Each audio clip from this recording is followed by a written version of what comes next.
7 frases, no 7 capítulos, no 7 discursos. 7 frases pronunciadas por un hombre que estaba muriendo, en el transcurso de aproximadamente 6 horas, en una colina a las afueras de Jerusalén.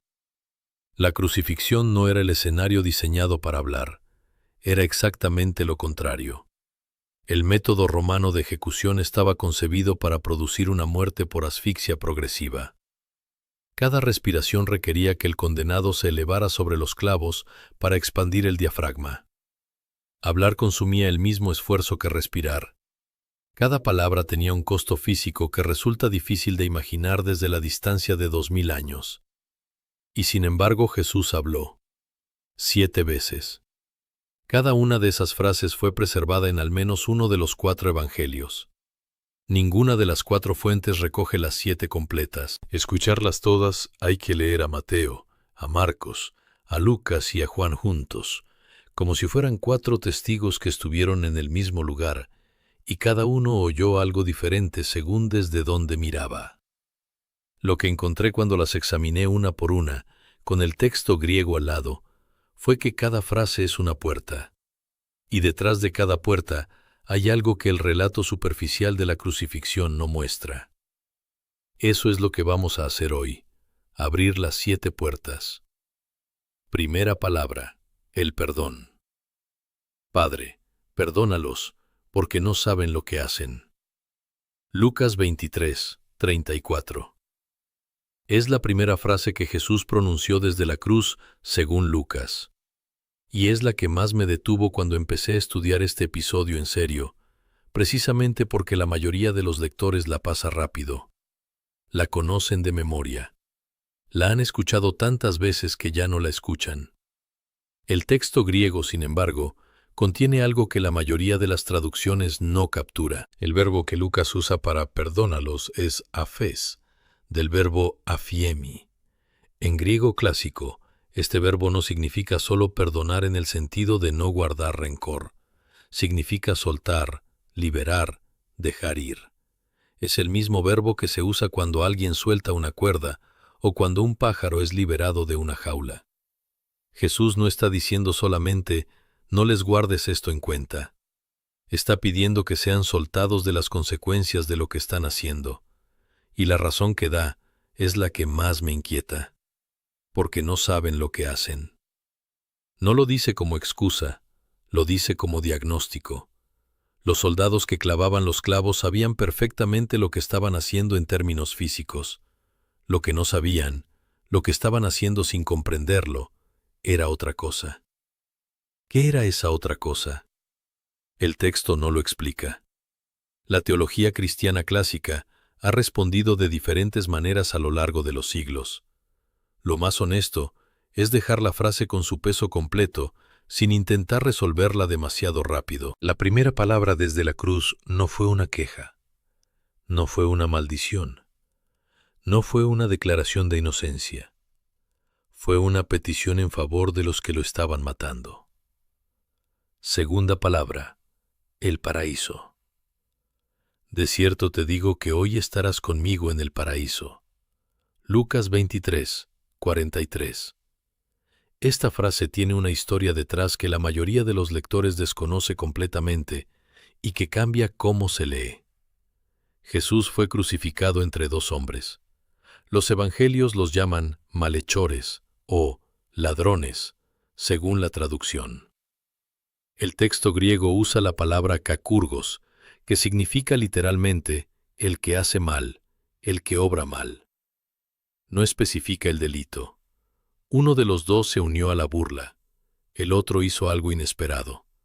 Reprendió al primero y luego se dirigió a Jesús con una frase que tiene la estructura gramatical de una petición desesperada, pero extraordinariamente precisa. Acuérdate de mí cuando vengas en tu reino. No, sálvame. No, líbrame de esta cruz. No, haz un milagro. Acuérdate de mí. La tradición cristiana posterior le daría el nombre de Dimas a este hombre. Los evangelios no lo nombran. No sabemos nada de su historia. No sabemos qué había hecho.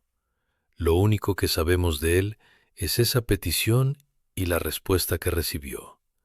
Y la respuesta tiene una palabra que en el siglo I cargaba un significado específico que los lectores modernos no siempre capturan. Paraíso. En griego, paradeisos. Viene del persa antiguo, pairidaesa, que significaba jardín cercado, un espacio delimitado de belleza y abundancia reservado para el rey y sus invitados más cercanos. Los jardines persas eran los lugares de mayor privilegio y descanso en el mundo antiguo. Cuando el texto griego del Antiguo Testamento tradujo el jardín del Edén, usó exactamente esa palabra, paradeisos. Jesús le está diciendo al hombre crucificado junto a él que ese mismo día estarán juntos en el jardín del Rey. La segunda palabra desde la cruz no fue para los discípulos, no fue para María. Fue para un desconocido que estaba muriendo junto a él y que pidió solo ser recordado. Tercera palabra, la madre. Mujer, he ahí tu hijo, y al discípulo, he ahí tu madre. Juan 19, 26 al 27. Esta frase es la única de las 7 que no es una declaración ni una petición. Es una instrucción práctica. Y su practicidad en ese momento es lo que la hace extraordinaria. El Evangelio de Juan especifica quiénes estaban al pie de la cruz en ese momento. María, la madre de Jesús, la hermana de su madre, María la de Cleofás, María Magdalena, y el discípulo a quien él amaba, la forma en que el cuarto Evangelio se refiere a sí mismo sin nombrarse. 4 personas. En un lugar donde ningún judío querría estar, bajo el riesgo político que implicaba ser visto como asociado con un hombre ejecutado por el Estado. Estaban allí de todas formas. Lo que llama mi atención de esta frase es su dimensión humana más sencilla. Jesús, en medio de todo lo que estaba ocurriendo, en el estado físico en que se encontraba, pensó en el futuro inmediato de su madre. José había desaparecido del relato evangélico mucho antes. María era probablemente viuda, y en el mundo del siglo I, una mujer viuda sin hijos que la sostuvieran era alguien en una situación de vulnerabilidad real. El discípulo amado, desde ese momento, la recibió en su propia casa. Juan 19, 27. Hay teólogos que han desarrollado elaboradas interpretaciones simbólicas de esta frase, viendo en ella a María como madre de todos los creyentes y al discípulo como representante de la Iglesia.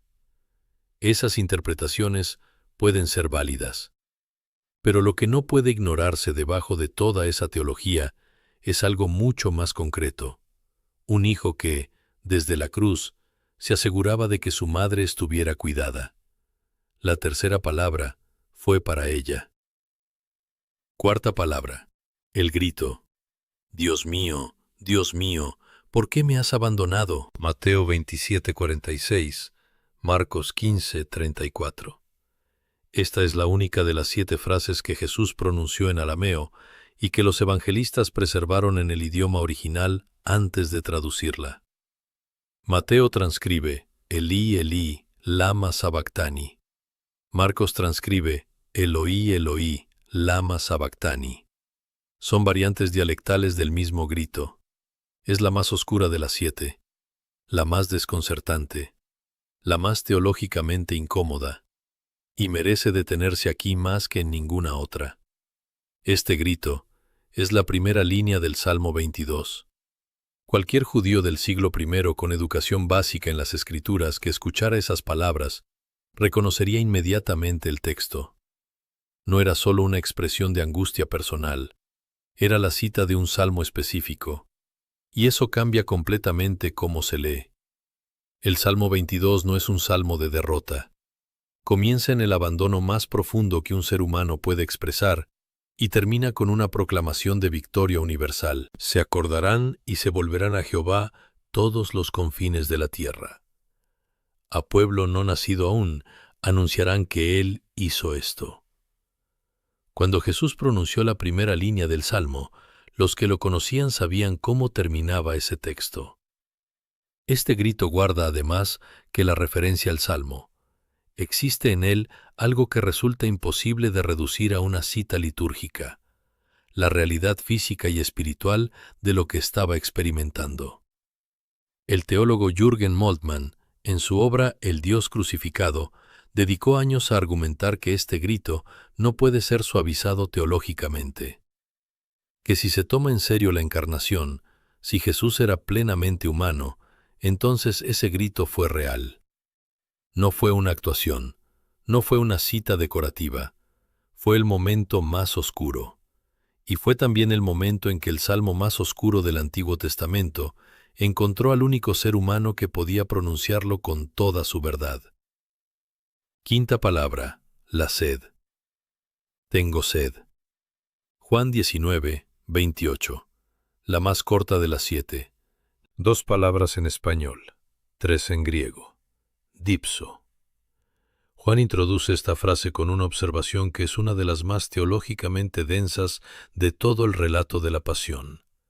Después de esto, sabiendo Jesús que ya todo estaba consumado, dijo, para que la Escritura se cumpliese, tengo sed. Sabiendo que todo estaba consumado, hay un debate legítimo sobre qué significa esa frase de Juan. ¿Estaba Jesús cumpliendo mecánicamente una profecía porque era el siguiente paso de un plan? ¿O estaba reconociendo que en ese momento, en esa necesidad física elemental, se estaba cumpliendo algo que el Salmo 69 había descrito siglos antes? ¿En mi sed me dieron a beber vinagre? Lo que me interesa de esta frase, más allá del debate teológico, es su dimensión simplemente humana. Después de horas de crucifixión, después de la oscuridad, después del grito del abandono, después de todo lo que había ocurrido, Jesús expresó una necesidad física básica. Tengo sed. Es quizás la frase que más directamente afirma la humanidad real de quien la pronuncia. No una declaración teológica, no una petición espiritual, una necesidad del cuerpo que después de horas de sufrimiento ya no podía callarse. Le dieron vinagre con hisopo. Juan 19, 29. El hisopo es una planta específica que aparece en el libro del Éxodo relacionada con el ritual de la Pascua. Si Juan elige ese detalle no es por casualidad. Sexta palabra. El fin. Consumado es. Juan 19, 30. Una sola palabra en griego. Tetelestai. Es el término que los comerciantes del siglo I estampaban en un documento de deuda cuando la deuda quedaba pagada por completo. No en proceso de pago, no parcialmente saldado. Tetelestai, terminado, cerrado, sin nada pendiente. Los arqueólogos han encontrado papiros del período grecorromano con esa palabra escrita sobre facturas y documentos de obligación. No es una interpretación teológica posterior, es el vocabulario de la vida cotidiana del mundo en que vivió Jesús. Cuando el cuarto evangelio registra que Jesús pronunció esa palabra desde la cruz, estaba usando el lenguaje más preciso y más común disponible para decir que algo había llegado a su conclusión definitiva. ¿Qué era ese algo? La respuesta a esa pregunta ha ocupado a la teología cristiana durante 2000 años. Lo que puedo decir desde el texto es que tetelestai no es el lenguaje de la derrota, es el lenguaje de la tarea completada, no de algo que se rompió, de algo que se terminó. Hay una diferencia. Séptima palabra, la entrega. Padre, en tus manos encomiendo mi espíritu. Lucas 23, 46. La última frase, la séptima puerta, es también una cita del Antiguo Testamento. Salmo 31, 5. En tu mano encomiendo mi espíritu. La primera frase fue una petición por los que lo mataban. La última fue una entrega personal al Padre. La simetría de las 7 palabras que resulta difícil de ignorar cuando se leen como conjunto. Comienzan con una oración en favor de otros y terminan con una oración en favor de sí mismo. Comienzan con el perdón dado hacia afuera y terminan con la confianza dirigida hacia arriba. El Evangelio de Lucas añade un detalle después de esta séptima frase, que es el más silencioso y el más importante de todo el relato. Y habiendo dicho esto, expiró. Lucas 23, 46. No gritó, no se debatió, no fue arrebatado. Habiendo dicho esto, expiró. Como alguien que termina una conversación importante y se va. He estudiado muchos textos en estos años, y hay algo en las 7 palabras desde la cruz que no encuentro en ningún otro lugar de la literatura antigua, religiosa o secular. Un hombre que está siendo ejecutado de la manera más cruel disponible en su época y que usa lo que le queda de voz, cada respiración dolorosa que le permite hablar, para perdonar, para consolar, para proveer, para citar los salmos de su pueblo, para declarar que algo se ha completado y para encomendarse al Padre. 7 frases, 6 horas, cada palabra con un costo físico que no podemos imaginar desde donde estamos. Lo que esas palabras revelan no es solo teología, es carácter. Y el carácter de una persona se ve con más claridad en los momentos en que tiene todo en contra que en los momentos en que tiene todo a favor. En ese sentido, las 7 últimas palabras de Jesús son el retrato más completo que existe de quién era. 2000 años después, siguen sin necesitar explicación adicional. Se explican solas. Añado aquí algo sobre el conjunto de las 7 palabras que raramente aparece en los estudios sobre este tema. Ningún evangelio las recoge todas. Mateo y Marcos registran solo una, el grito del abandono. Lucas registra 3, el perdón, el paraíso y la entrega. Juan registra 3, la madre, la sed y el consumado. Para escuchar las 7, hay que leer los 4 evangelios simultáneamente, como si fueran 4 cámaras colocadas en diferentes ángulos del mismo momento. Eso tiene una implicación que merece pensarse. Si los evangelios fueran un relato coordinado, fabricado por un grupo que quería construir una narrativa coherente, habrían puesto las 7 palabras en el mismo texto, o al menos las habrían distribuido de manera que cada evangelio completara las lagunas de los otros de forma obvia. Lo que tenemos, en cambio, es exactamente lo que se esperaría de testigos independientes que estaban en lugares diferentes y prestaban atención a cosas diferentes. Mateo y Marcos, que comparten fuentes, registran el grito. Lucas, cuyo evangelio tiene una particular sensibilidad hacia los marginados y excluidos, registra la promesa al ladrón moribundo. Juan, el más cercano físicamente según el propio relato, registra el intercambio sobre la madre y los detalles finales. Esta distribución asimétrica es, desde una perspectiva de análisis de fuentes, uno de los argumentos más sólidos para la independencia de los relatos. No prueba que todo ocurrió exactamente como se describe, pero sí hace mucho más difícil argumentar que fue inventado por un comité con un plan. La 4ª palabra guarda algo, el grito del abandono, que me ha ocupado más tiempo que ninguna otra de las 7. El grito es citado en arameo por Mateo y Marcos, porque era demasiado importante para traducirlo sin preservar el sonido original. Elí, Elí, oh, Eloí, Eloí. Y el texto de Mateo registra que algunos de los que estaban allí, al escucharlo, pensaron que llamaba a Elías. A Elías llama a este. Eso no es un error narrativo, es un dato fonético real. Elí, en arameo, suena lo suficientemente parecido a Elías como para que alguien que no conociera el arameo de esa región o que estuviera escuchando desde lejos confundiera las palabras. Ese detalle de la confusión auditiva es exactamente el tipo de cosa que un autor que estuviera inventando la escena no incluiría porque no añade nada teológico. No beneficia la narrativa, solo complica la escena. Está ahí porque alguien lo escuchó y lo recordó. Quiero detenerme también en algo sobre la tercera palabra, la que Jesús dirigió a su madre y al discípulo amado, que generalmente se lee como un gesto de cuidado familiar y no se examina más lejos. En el mundo judío del siglo I, la responsabilidad de cuidar a los padres ancianos o viudos recaía sobre los hijos varones. Era una obligación legal y moral codificada en la ley mosaica y en la tradición oral. Si María tenía otros hijos, como los evangelios sugieren al mencionar a Santiago, José, Simón y Judas como hermanos de Jesús, ¿por qué Jesús la encomendó al discípulo amado en lugar de a sus propios hermanos? Los evangelios de esa época registran que los hermanos de Jesús no habían creído en él durante su ministerio. Juan 7, 5, porque ni aun sus hermanos creían en él. Esa información hace que la escena del pie de la cruz adquiera una dimensión adicional. María estaba al pie de la cruz con el discípulo amado. Sus otros hijos no estaban allí. Jesús encomendó a su madre a quien estaba presente.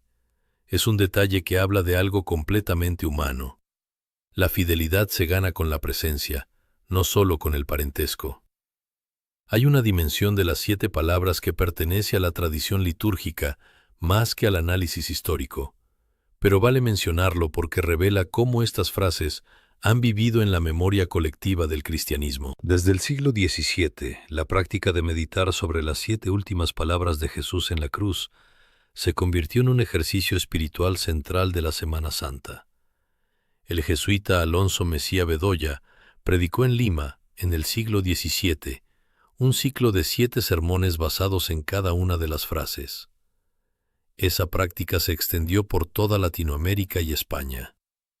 Franz Joseph Haydn compuso en 1787 su obra Las 7 palabras de Cristo en la cruz, por encargo de la Catedral de Cádiz, donde cada movimiento musical correspondía a una de las frases. La obra existe en 4 versiones, para orquesta, para cuarteto de cuerdas, para piano y en versión coral. Lo que eso dice sobre las 7 palabras no es teológico, sino cultural. Que durante siglos, en contextos completamente diferentes, estas frases han tenido el poder de generar silencio, meditación y arte de primera magnitud. No por lo que explican, sino por lo que abren. Termino con algo que no planeaba incluir en este episodio, pero que apareció mientras preparaba el texto final y que no puedo dejar afuera. Las 7 palabras en su conjunto describen un arco. Comienzan dirigidas hacia los otros, hacia los que lo estaban matando, hacia el hombre que moría junto a él, hacia su madre. Luego se dirigen hacia Dios, en el grito del abandono. Luego vuelven a lo humano, en la sed. Luego declaran que algo ha terminado, y finalmente regresan al Padre. Es un movimiento que va de la comunidad al cielo y de vuelta, de lo horizontal a lo vertical y de vuelta a lo horizontal, terminando en lo vertical. Ese arco no lo planifiqué yo al analizar el texto. Lo encontré cuando las puse en orden y las miré como conjunto. No sé exactamente qué hacer con ese hallazgo. Solo sé que cuando algo inesperado emerge del análisis cuidadoso de un texto antiguo, vale la pena señalarlo y dejar que quien escucha decida qué hacer con ello. Las 7 puertas están abiertas. Lo que hay detrás de cada una sigue siendo, después de 2000 años, lo que siempre fue. Quiero volver a la primera palabra y examinar algo que dejé sin desarrollar, porque en el primer recorrido me pareció que podía esperar. Ahora entiendo que no puede. Padre, perdónalos, porque no saben lo que hacen. Hay un problema textual con este versículo que la mayoría de los lectores desconoce y que los estudiosos de los manuscritos del Nuevo Testamento han debatido durante décadas. Esta frase no aparece en algunos de los manuscritos más antiguos del Evangelio de Lucas. El Codex Bezae, uno de los manuscritos más importantes del Nuevo Testamento que data del siglo V, la incluye. Pero el Papiro 75, que es más antiguo y data del siglo III, no la tiene. El Codex Sinaiticus tampoco la incluye en su versión original, aunque una mano posterior la añadió al margen. ¿Qué significa eso? Los estudiosos de la crítica textual debaten dos posibilidades. La primera es que la frase fue omitida por algunos copistas porque les resultaba teológicamente difícil reconciliar con otros textos que describían el juicio sobre Jerusalén. Si Jesús pidió perdón para los que lo ejecutaban, ¿por qué Jerusalén fue destruida décadas después? Esa incomodidad podría haber llevado a algunos copistas a omitir la frase. La segunda posibilidad es que la frase fue añadida posteriormente por copistas que la consideraban coherente con el carácter de Jesús, aunque no estuviera en el texto original. La mayoría de los editores modernos del Nuevo Testamento griego la incluyen con una nota indicando la incertidumbre textual. Las Biblias de estudio serias mencionan el problema en notas al pie. Lo que me interesa de esta situación no es la conclusión definitiva, que no tengo. Me interesa lo que revela sobre la naturaleza de la transmisión de los textos sagrados. Las personas que copiaban estos textos a mano durante siglos no eran máquinas. Eran seres humanos con preguntas, con incomodidades teológicas, con la tentación de resolver con la pluma lo que no podían resolver con la mente. Y a pesar de todo eso, lo que llegó hasta nosotros sigue siendo reconociblemente el mismo relato. La segunda palabra tiene una dimensión, la promesa del paraíso al ladrón, que encuentro aquí el caso más radical de lo que la teología cristiana llama gracia. El hombre no fue bautizado, no hizo ninguna confesión de doctrina, no prometió cambiar de vida, porque su vida ya no tenía tiempo para cambiar. No pidió perdón por sus delitos, aunque sí reconoció que su condena era justa. Lo único que pidió fue ser recordado, y recibió una promesa que ninguno de los 12 discípulos que habían seguido a Jesús durante 3 años había recibido con esa especificidad y esa inmediatez. Hoy estarás conmigo en el paraíso. Hoy, no algún día, no cuando llegue el reino en algún momento futuro indefinido, ese mismo día. La tradición cristiana posterior debatió extensamente qué significa ese hoy en relación con la teología de la muerte, el estado intermedio y la resurrección final. Algunos argumentaron que el hoy se refería al momento de la promesa, no al de su cumplimiento. Otros argumentaron que era literal. Pero lo que ninguna interpretación puede eliminar es el escándalo de la escena misma. El primer ser humano que recibe una promesa directa de paraíso de los labios de Jesús en los Evangelios es un criminal ejecutado que llevaba pocas horas de conversación con él. Esa escena es imposible de domesticar teológicamente, y quizás por eso siga siendo, 2000 años después, una de las más poderosas del Nuevo Testamento.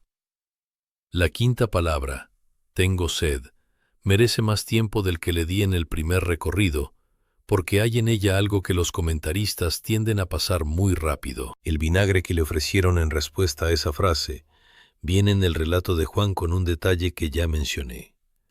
La esponja empapada en vinagre fue llevada a sus labios sobre una rama de hisopo. El hisopo es una planta pequeña, de tallos flexibles. No es un palo largo ni una vara resistente. Es difícil imaginar cómo una rama de hisopo podría sostener el peso de una esponja empapada de líquido hasta la altura de una cruz. Ese detalle ha generado debate textual. Algunos manuscritos de Juan tienen hisopo, hisopo, y otros tienen hisó, que podría ser una variante de javelin en griego, una lanza o palo. Pero si el hisopo es intencional en el texto de Juan, y la mayoría de los editores lo considera así, entonces Juan está haciendo una referencia que cualquier lector judío del siglo I reconocería de inmediato. En el Éxodo capítulo 12, el hisopo es el instrumento con que el pueblo de Israel aplicó la sangre del Cordero Pascual en los postes y en el dintel de sus puertas la noche de la Pascua en Egipto. Es la planta específica del primer Éxodo, y Juan, que en su Evangelio constantemente presenta a Jesús como el cumplimiento de los símbolos del Antiguo Testamento, coloca esa planta en el momento final de la crucifixión. El Cordero de la Pascua siendo ofrecido, agua con el instrumento del primer Cordero Pascual. Ese nivel de coherencia simbólica, si es intencional, es extraordinario. Si no es intencional, y simplemente el texto registra lo que había disponible, entonces la coincidencia tampoco deja de ser notable. Quiero añadir algo sobre la sexta palabra, tetelestai, que amplía lo que dije antes sobre su significado en el mundo comercial del siglo I. Hay un uso adicional de esa palabra en los papiros griegos del período que los comentaristas bíblicos mencionan con menos frecuencia que el ejemplo de las deudas pagadas. En los textos judiciales del período grecorromano, tetelestai también aparecía al final de un proceso legal completado.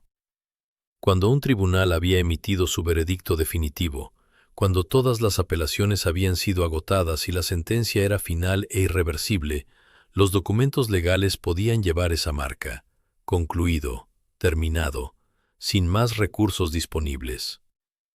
Si Jesús usó esa palabra en ese sentido, y si Juan eligió preservarla precisamente por esa connotación legal, además de la comercial, entonces tetelestai no es solo la declaración de que una tarea ha sido completada. Es la declaración de que un proceso ha llegado a su conclusión definitiva e irrevocable. No hay apelación, no hay revisión, no hay posibilidad de que lo que acaba de ocurrir sea revertido o anulado. Una sola palabra que carga con todo eso. En el silencio que siguió a esa palabra, antes de la séptima y última, hay una pausa que los evangelios no describen, pero que cualquier lector puede imaginar. El momento entre la declaración final y el último aliento. Ese silencio también forma parte de las 7 palabras. Y luego está la séptima, la entrega. Padre, en tus manos encomiendo mi espíritu. Dije antes que esta frase es una cita del Salmo 31. Dejé algo sin decir que merece decirse. El Salmo 31, en su versículo 5, dice: En tu mano encomiendo mi espíritu. Tú me has redimido, oh Jehová, Dios de verdad. La cita que Lucas registra en la séptima palabra comienza igual, pero añade algo que el Salmo no tiene: Padre. En el Salmo es tú, la segunda persona dirigida a Dios en general. En la boca de Jesús desde la cruz es Padre. La misma palabra aramea que había usado en el huerto de Getsemaní cuando pidió que la copa fuera apartada. Abba. La palabra familiar, íntima, que un hijo usa con su padre. Después del grito del abandono, después de la oscuridad, después de la sed, la última palabra dirigida a Dios es Padre. No el Dios abstracto del universo, no el Señor del juicio, el Padre. Esa recuperación del nombre más íntimo, al final del recorrido más oscuro, es uno de los movimientos más significativos de todo el relato. El grito del abandono y la entrega al Padre están separados por 3 frases y por un tiempo que el texto no cuantifica. No sabemos cuánto tiempo pasó entre las 7 palabras, solo sabemos el orden. Y el orden va del abandono a la confianza. No es que el dolor haya terminado, porque la confianza no depende del fin del dolor. Eso también forma parte de lo que las 7 palabras revelan sobre el carácter de quien las pronunció. Hay una última cosa que quiero decir, y que tiene que ver con el silencio. Entre las 7 palabras hay espacios. Largos o cortos, no lo sabemos. Momentos en que no hubo palabras. En que hubo solo el sonido de la respiración trabajosa, del viento, de la multitud que con el paso de las horas fue dispersándose, de los soldados que se turnaban en la guardia. Las 7 palabras no son solo lo que se dijo, son también el marco de lo que no se dijo.